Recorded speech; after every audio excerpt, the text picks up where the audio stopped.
네, 오늘은 노장 철학 제3강. 그래서 교재로는 24쪽 부분, 제일 아랫부분인데요. 우선 그 경제 문제, 전반에 이제 정치적인 문제를 다뤘었는데, 그 부분에서 좀 얘기 안 됐던 거, 그리고 제일 중요한 문제가 이게 사대부가 그 역사의 어떤 주체로 이렇게 들어섰다라는 겁니다. 원래 사대부라는 것은 사회적 지위가 굉장히 낮습니다. 그래서 귀족에서 제일 아랫부분, 제일 낮은 데 처해 있던 사람들인데, 그러니까 그 정치적 기반도 약하고, 두 번째로는 이제 경제적 기반 역시 매우 낮은 그런 집단이었습니다. 근데 이제 전통적인 신분제 사회에서 그 귀족들의 지위가 점점 이렇게 혈연적 유대 관계가 무너지면서 그 이전에 그 전통적인 신분 질서도 무너지는 단계였어요.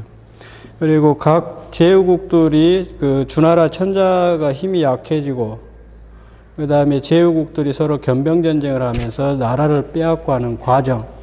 그래서 중요한 것이 뭐였냐면 인재입니다. 그 귀족이라고 해서 그냥 신분이 자연적으로 주어진 사람들이 머리가 좋을 리가 없잖아요. 그러다 보니까 그 당대 그 시대의 문제를 해결해 나갈 수 있는 인재가 필요했고, 그 과정에서 이 사대부들이 사회 전면으로 등장하게 됩니다. 그래서 이것은 뭐냐면 전통적인 이런 신분 질서가 무너지고 실력을 중심으로 하는 사회로 이렇게 변형됐다라는 겁니다. 그래서 그 어떤 책에 보면은 일개 필부가 농사 짓다가 글 읽는 걸로 직업을 전환합니다. 그래서 출세를 하게 되는 것들도 많이 나오고요. 물론 그런 경우가 일반화되지는 않았을 겁니다. 근데 어쨌든 그 자신의 신분이 아닌 실력을 통해서 이렇게 사회의 정기에 이렇게 진출할 수 있다라는 것은 매우 중요합니다. 여러분들이 그 잘 아는 것처럼 논어에 보시면 공자 가르쳤던 제자들 중에도 보면 사회적 신분이 매우 낮은 사람들도 많습니다. 그 사람들이 왜 그 공자한테 가서 공부를 했는가? 만약에 전통적인 신분 질서가 강한 사회였다면 아무리 배워도 그 사회에 나가서 출세할 수 있는 길은 없어요. 그러나 춘추 전국시대로 오면서 사회의 다양한 문제들, 전쟁이 발생하고 큰 이런 변혁 시대에 그 시대가 갖고 있는 당대 시대 문제를 어떻게 해결할 수 있는가라는 것은 머리가 없으면 불가능합니다. 이게 두뇌 집단. 이건 어느 시대나 똑같아요. 근데 우리는 그런 면에서는 매우 허약한 나라입니다.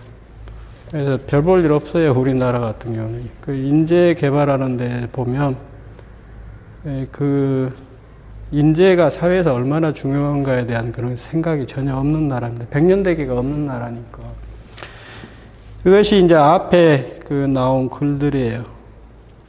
여기 뭐 안촉의 얘기도 써놨고 그랬는데, 여기 그 23쪽에 보시면 맹자 얘기 있잖아요. 백성귀하고 사직이 그 다음에 군주가 가장 가볍다 이런 말들. 이게 정치의 어떤 강령을 이렇게 표현해 낸 것들입니다. 대충 그 보시고, 그 다음에 24쪽에 그 중간 부분에 보시면 맹자의 글 인용해 놨는데, 상사, 중사, 하사 해가지고 사대부 집단의 어떤 그 뭐랄까요, 대우를 어떻게 받았는가 그런 것들을 이렇게 좀 간단하게 써놨습니다. 그래서 사대부는 자신의 뜻을 펼칠 수만 있다면 어떤 나라든지 자유롭게 이렇게 왕래할 수 있는 그런 신분이었어요. 어떤 한 국가에 매여 있지도 않고. 그 다음에 이제 이게 정치적인 문제라면 힘없는 백성들 입장에서 가장 중요한 문제는 항상 경제입니다. 경제.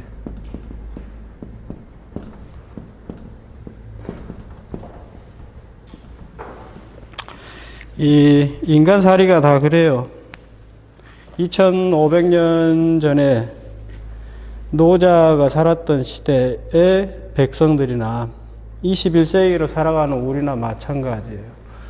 내가 생각할 때는 인간의 삶이라는 게 결국은 뭐예요? 분배를 어떻게 할 건가? 이게 제일 큰 문제입니다. 그래서 저걸 가지고서 좌파냐 우파냐 이런 싸움도 벌어지고 보수냐 진보냐 이런 문제 똑같습니다. 그래서 옛날이나 지금이나 여러분들 같은 세대들 어떤 면에서 보면 매우 불행한 세대들인데 분배가 전혀 안 되는 시대를 지금 여러분들이 고통을 겪고 있는 거예요. 앞 시간에도 잠깐 얘기했지만 세계의 지금 경제적 불평등이라는 것은 매우 심화되어 있습니다. 이 비극적인 것이 뭐냐면 과거에도 그랬고 지금도 그렇지만 정치 권력이 됐든 경제 권력이 됐든 간에 몇 사람의 손아귀에서 그게 이루어지고 있습니다. 국회에서 법을 만드는 사람들도 권력 집단들이 그 국회의원하고 권력을 쥐고 있지 힘없는 사람들은 국회에 나갈 수도 국회의원이 될 수도 없어요, 현실이. 그래서 이 이게 두 가지 합치면 뭐가 되냐면 북이에요, 결국은. 부라는 건 경제 문제고 귀라는 건 정치입니다. 자리 차지하는 거, 권력을 차지하는 겁니다. 인생에서 얻는 거 저것밖에 없어요. 인생 별것도 없습니다. 근데 백성들 입장에서 바라보면 가장 행복한 삶이라는 건 뭔가 가족 간에 오손도손 살아가면서 배 굶지 않고 그냥 추위 더위 피할 수 있는 삶을 살아가면 그걸로 행복해요. 근데 그런 삶을 살 수 없게 만들었을 때 사람들이 이제 극단적 상황에 처합니다. 우리가 세계적으로 자랑스럽게 내놓을 수 있는 게 뭐예요? 하나 있죠? 자살률 세계 최고입니다. 아주 부지런히 올라가고 있어요. 제일 많이 죽는 집단이 그 신문 자료들 보면 노인 세대하고 청년 세대가 지금 자살률이 굉장히 높습니다. 그것은 뭐예요? 이게 안 되니까 그래요. 간단한 문제입니다. 그래서 여기 이 시대도 마찬가지예요. 특히 2500년 전이면 농업사회인데 농업에서 생산한다라는 것은 굉장히 어려울 때입니다. 물론 이 시대가 일반적으로 이제 중국 철학사 보시면 뭐 우경이 생기고 이게 이 시대가 언제냐면 청동기 문화에서 철기 문화로 이렇게 바뀌는 시대입니다. 그래서 철기로 만든 무기, 철기로 만든 농기구 이런 것들이 생겨나고 과학기술이 조금씩 발전하는 거죠. 그 다음에 이제 농사 지을 때도 소의 힘, 우경이 돼서 심경세작이라고 그래요. 땅을 깊이 팔 수 있는 것이 가능해졌습니다. 그래서 수확이 늘어요. 그래서 수확이 늘어나는 것에 따라서 이제 문제는 세금이 늘어납니다. 그래서 여기 제목이 그렇게 되어 있죠. 토지 조세제도의 변화. 그래서 첫 번째 토지는 개인에게 토지를 어떻게 나눠줄 건가 하는 문제. 그 다음에 두 번째는 나눠진 토지에 대한 세금을 어떻게 거둘 건가 하는 게 두 번째예요. 그 다음에 하나 이제 따로 나온 것이 상공업의 발전. 이 시대의 상공업이라고 해봤자 수공업 수준이겠지만 어쨌든 상업과 공업이 그래도 조금씩 그 이전 시대에 비해서 발전하던 때입니다. 여기 25쪽에 보시면 토지제도의 변화 이렇게 되어 있습니다. 이건 이제 일반적으로 맹자 보면 정전제부터 이렇게 얘기되는데 이렇게 땅을 나누는 겁니다. 이게 공적인 땅이에요. 그리고 사적인 개인들이 이렇게 8가구가 공동으로 국가의 세금으로 바칠 땅을 공동으로 경작하고 이걸 세금으로 바치고 각 개인들이 경작권이 있는 땅은 개인의 사적 소유로 이렇게 합니다.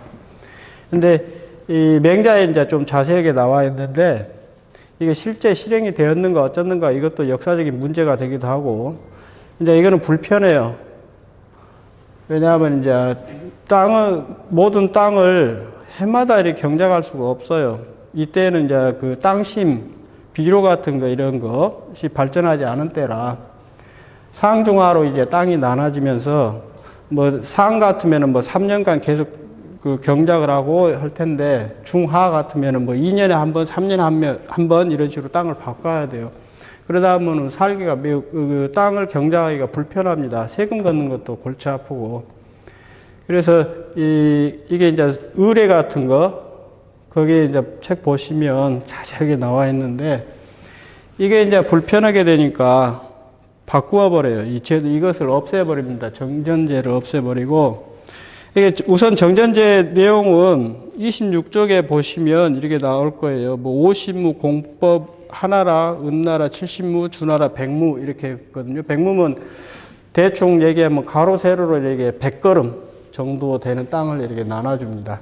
물론 토지는 왕토 사상이니까 국가, 군주의 소유인데 경작권이에요. 지금 중국도 마찬가지예요. 소유는 국가 소유입니다. 다만 경작권만 뭐 50년, 100년 이렇게 사용하기도 하고 그래요. 그래서 여기 그 26쪽이 거기에 대해서 좀 자세하게 쭉 써놨으니까 이렇게 보시면 되고요. 근데 이제 이런 제도가 불편하니까 요걸 없애버려요. 그리고는 각 가정마다 이렇게 일가구, 가구별로 이게 토지를 이제 나눠줘요. 토지 분배. 그러니까 이걸 없애버리고 이렇게 따로 나눠주는 거예요. 그리고 거기에 이제 따라 그 땅의 힘, 땅이 그 상중하로 나눠서 거기에 따라서 이제 세금을 부과해버리면 훨씬 편해집니다. 그것이 이제 뒤에 그 나오는 새로운 제도예요. 여기 27쪽 위에 쭉 뭡니까? 토지 제도의 변화 그런 것들이 써놓은 겁니다. 이것을 뭐라고 부르냐면 변법이에요. 변화라고 하는데 제도를 바꿔버리는 겁니다. 토지 제도를. 그래서 이제 그 16세, 18세 성인이 된 남자가 있으면 정인이라고 그러죠. 뭡니까? 젊은 사람들한테 1인당 이렇게 100무 이렇게 땅을 나눠줍니다. 이게 뭐냐면 여기 27쪽에 있는 그 철법이라는 거예요. 철법제라는 건데 농가를 단위로 해서 땅을 이렇게 주는 겁니다. 이렇게 경작권을 주는 거죠. 근데 이것이 이제 어떻게 되냐면 개인한테 이렇게 땅을 이렇게 나누어 주니까 아버지가 이 땅을 이게 경작권을 이어받았으면 아버지가 죽고 나면 아들이 또 그 경작권을 가져요. 자동으로. 그러다 보니까 몇 대 몇 대 흘러가게 되면 마치 개인 소유물 같이 이렇게 돼버려요. 그래서 그 땅을 갖다 서로 판매를 해버리는 거. 경작권을 파는 거겠죠, 사실은. 그런 것들이 이렇게 발전합니다. 근데 여기 보시면 수수, 교환, 매매가 발생해서 사유제와 같은 제도가 되었다 이렇게 되어 있는데 근데 이렇게 매매가 돼버린다라는 건 무슨 뜻이에요? 이렇게 한 가구가 이만한 땅이 있었는데 결국은 이것을 자기 힘으로 경작할 수 없으니까 여기 A, B, C라고 하면 C가 B도 사고 A도 사버리는 거예요. 그러면 이 사람은 땅을 이렇게 늘어놨지만 A하고 B는 무토지 농민이 돼요. 팔아먹을 땅도 없습니다. 근데 왜 이렇게 되는가? 세금 때문에 그래요.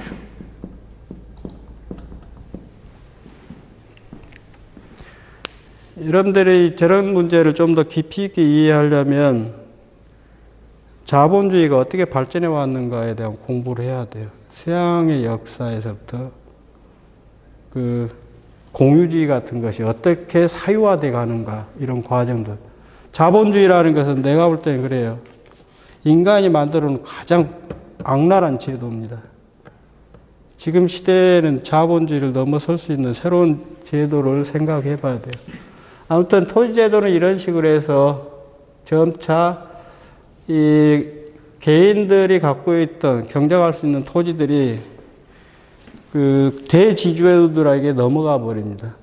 그 이유는 뭐냐면 방금 얘기한 대로 세금을 너무 많이 걷어갑니다. 논어에 보시면 세금은 기본적으로 10분의 1이에요.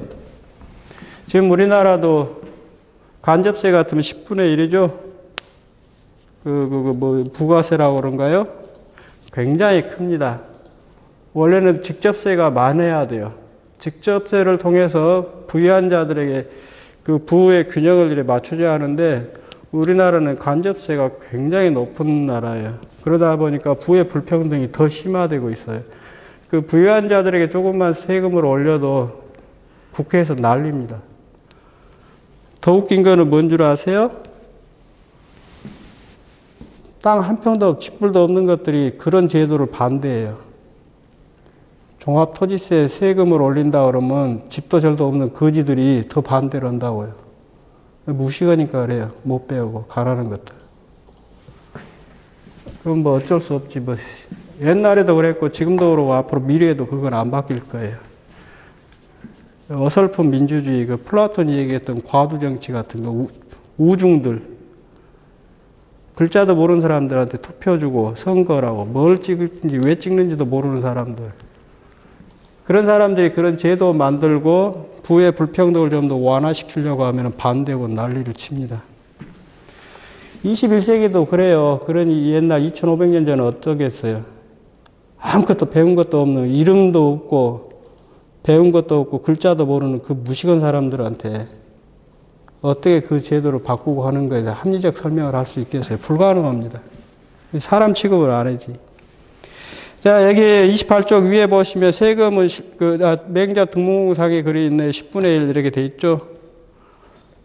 그 다음에 지금 토지제도가 바뀌어가는 과정, 세무법에서 이제 철법제에서 부세제도로 바뀌자 10분의 1 세율에 구애받을 필요가 없었다 그랬잖아요. 이 시대가 전쟁을 하는 시대라는 것을 항상 기억을 해야 돼요. 전쟁이라는 것은 이 세계를 온 세상의 모든 것을 파괴하는 것이지만 경제적 측면에서 보면 국가의 모든 재정을 전쟁에다 쏟아 부어야 한다는 소리입니다.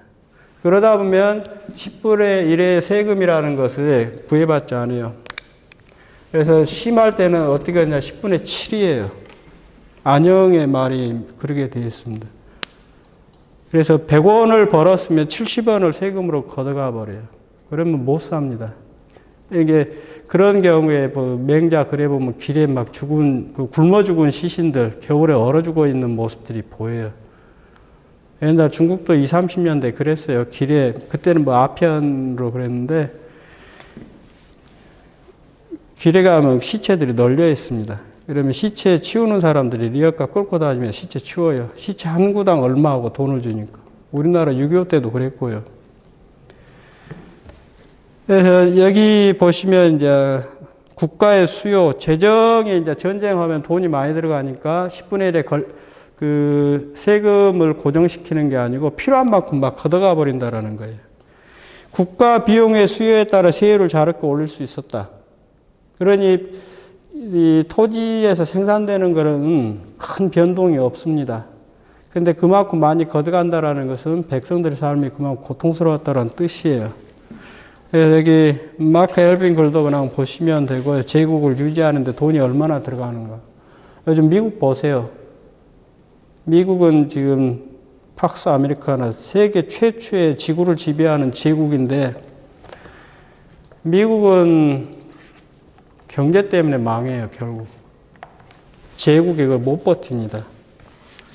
그거는 돈이 너무 많이 들어가기 때문에 그래요. 미국은 그래서 경제로 망해요, 결국은. 미국을 유지하는 힘은 두 가지입니다. 옛날 김동춘이도 글에 써놨던데, 시장하고 전쟁 두 개로 세계를 지배해요. 그래서 하나는 세계 경제의 규율을 바꿔버립니다. 자기들에게 유리하도록. 그리고 현실적으로 급하면 바로 전쟁을 합니다, 미국은. 원래 미국은 전쟁을 4, 5년에 한 번씩 해야 그 나라의 경제가 버틸 수 있는 나라예요. 그래서 미국은 끊임없이 전쟁을 만듭니다. 세계 악의 축도 만들고 범죄 국가를 이렇게 세우잖아요. 리스트 만들고. 이게 미국식 폭력입니다. 미국식 인권이고. 제국은 원래 그렇게 유지돼요. 안 바뀝니다. 자, 그런데 이제 이게 아까 토지를 이렇게 자꾸 잃어버렸다라고 했잖아요. 그 이유가 세금이고. 이게 어떻게 되냐면 국가가 농민들에 부과하는 과중한 세금과 부역노동. 세금을 너무 많이 걷어가면 뭐예요? 이 일이 재미없겠죠. 당연히. 그래서 그 다음에 뭐예요? 과중한 세금하고 부역. 국가에서 건떡하면 잡아다가 일시키는 거예요. 조선시대에도 제 기억에는 1년에 부역시킬 수 있는 게 백성들은 30일이 넘으면 안 될 겁니다. 15일이었던가 30일인가 아무튼. 그러나 국가가 뭐예요? 필요하면 아무 때나 잡아다가 일을 시켜버려요. 그러면 농사를 지을 수도 없고 그 다음에 두 번째가 뭐가 있냐면 정치 권력, 상공업 세력들이 잉여자본, 돈이 축적되는 시대, 이때 보면. 그래가지고 자본가들, 상공업 자본을 가진 사람들이 나타나서 백성들의 이익을 이렇게 빼앗는 방식. 대표적인 인물 중에 하나가 누구냐면 그 유명한 여부리 같은 사람이에요. 그래서 이게 결국 이런 이유로 해서 무토지 농민이 양산된다 이렇게 돼 있는데 땅을 그냥 버려버려요. 그리고 숨어버립니다. 그리고 귀족들한테 붙어서 아예 노예가 돼버려요. 그러면 귀족이 차라리 그 사람들을 보호해주기 때문에 그렇습니다. 오늘은 지금 29쪽 그 상공업의 발달 앞에까지 잠깐 그 시대적 배경을 설명했습니다. 다음 시간에는 그 상공업의 발달 부분하고 그 노자의 생애 부분 하도록 하겠습니다.